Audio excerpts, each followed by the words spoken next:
Entrepreneurial Edge is brought to you by Business Banking from FNB, because small ideas can lead to big business. FNB, how can we help you? We spoke about talent just before the break. You started with 14 staff members. Yes. It moved on to 50 after year one, and it's almost 100 after year two. Some 92 exciting right now. there we go. Some exciting developments in that. Yes. I've always had one quote on my wall, which is by some chap called Jerry Welsh. I'm not really sure who he is or what other amazing things he's come up with, but the quote I actually saw in one of the agencies I worked at, which is, "The people with the best people win," which I love, and that is that's an indelible truth. So we are open to amazing talent, and we try to make a plan for amazing talent. You know, there's that famous line of, you know, build it and they'll come. And my adage has always been, build it and I will fetch them. So if we do get amazing talent on board in fresh and interesting areas, then we'll go and fetch that business where we can benefit them in their growth ambitions. So in terms of expansion, I see us really having just finished, you know, the prologue of our story and going into chapter 1. So this is by no means, you know, 100 people. We plan to grow ourselves into a very sizable company ultimately. And a sizable company can take on a sizable amount of clients. Yes. Speaking of clients, yes, the biggest challenge when it comes to advertising is matching the vision of the client with what the agency thinks is right. How do you find that middle ground? Okay. So I used to work for an amazing man back in the day called Bob Rightford. And Bob had an adage of first-class business in a first-class way. And that has always stayed with me. And I think what you mean by first-class business is companies that you can help, that have a willingness to want to go the journey, that are sound in terms of integrity, in terms of purpose, and in terms of product. Nice Freudian slip there. So we look at that. And obviously it is nice to have famous big blue chip brands, but it's also great to have challenger brands that want to, you know, challenge the status quo and grow themselves into the market leaders, or at least pose a significant threat to the major players. So it's really about identifying those clients, or those clients identifying you, and then having a congruency of value system. So to do business in an honorable way. And then I think that you've got a good fit. I think beyond any kind of supplier relationship, partner relationship, however you want to, in certain instances we are partners, in other instances we are suppliers, comfortable with either. But it's a very intense relationship. So you might see your accountant twice a year, you might see your lawyer once a year, heaven forbid, you know, your architect once when you build a house. Yeah. Here it's a very intense relationship. You see your client every day, you speak to them all the time. So there has to be good chemistry, and at the center of everything is trust. Without trust you can't do anything. You can achieve nothing, but with great trust you can achieve the extraordinary. Have you ever walked away from a client? Yes, I have. I've walked away from a client twice, actually, in my career.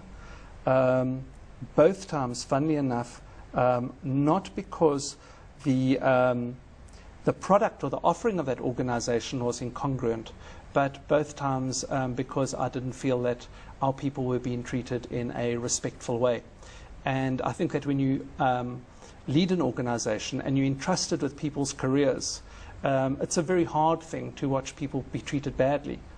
So I kind of don't allow that on my watch. I like to work with people that are honourable, are decent. Tough is fine. But when you feel or you see a client take away a sense of self of the individuals, then it becomes a bit uncomfortable. So I've had the hard conversation to say, let's look at these behaviours, how do we unpack them, how do we fix them? And on 2 occasions, I don't think the client felt that, you know, it was for the supplier to discuss their behaviour with them. So we mutually ended it.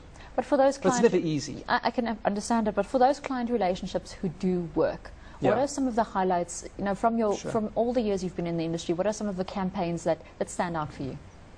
So I think that if I look back at the 20-odd years, 22 years I've been in this industry, having terminated 2 relationships is a remarkably low hit rate, I think. Because I do believe that we build outstanding long-term relationships with clients.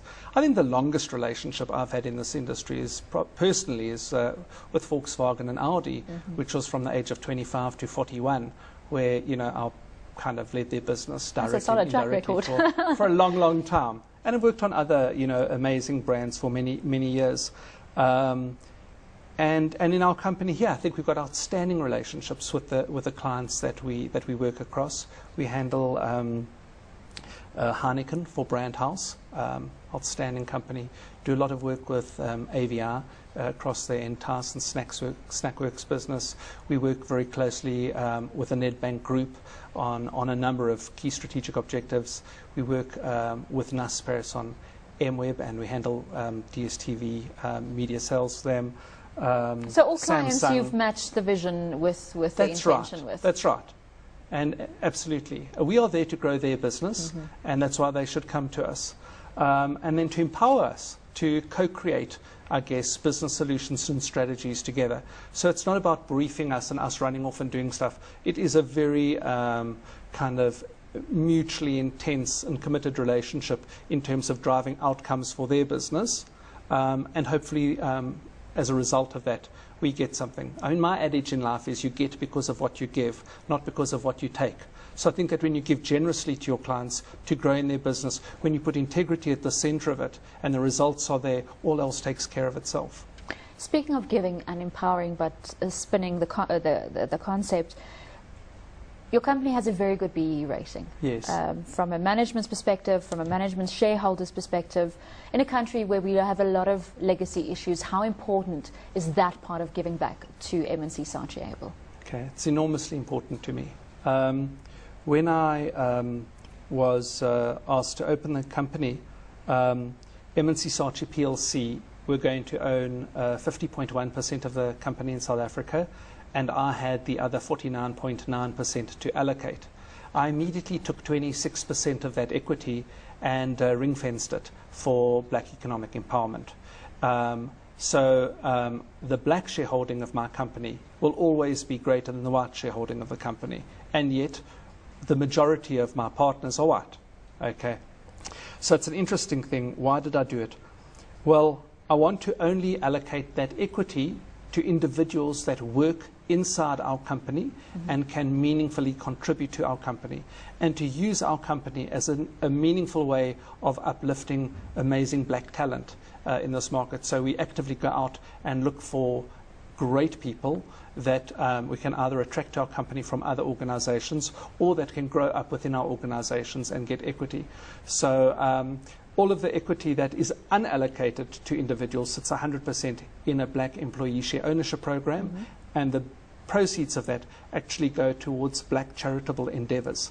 So I haven't done any of those usual suspect deals where I've gone and hunted captains of industry to put on my board to give them equity to win business, because I don't think that that is something I'm comfortable with. I'd rather use that equity to empower, grow, nurture talent, and for those people to help us grow our organization the right way.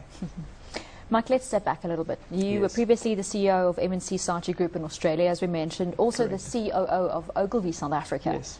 But where did your advertising journey start back in the day? Well, funnily enough, my real journey started after I left the AAA School of Advertising, and before I was eventually seconded into the army in those days, which was preferable to go to the army versus going to jail. Yes. Neither pleasant. I started an advertising agency, a little one, advertising with Contravision on the back windows of black taxis, where nobody else was doing it in those days. It was the first, because I'd seen this Contravision, and they were usually kind of surfer pics and waves and Malibu and all of that. And I thought, well, why not put ads there? And then I was conscripted, and other companies took that space over that period of time. But the first agency I worked with was a very, very hot agency. It was an offshoot of Ogilvy in those days, Breakaway, and it was called the White House DDB. Very interesting. Now, so entrepreneurship has been in your veins, because the first company you essentially worked for, you started. That's right. Has that always been a passion of yours, to eventually sit down, sit back and say, this is something I've grown, and take it forward? I think so. I've always loved to grow the companies that I've worked in or led. And if one looks at my track record, there has been ambitious and successful growth in leading those companies.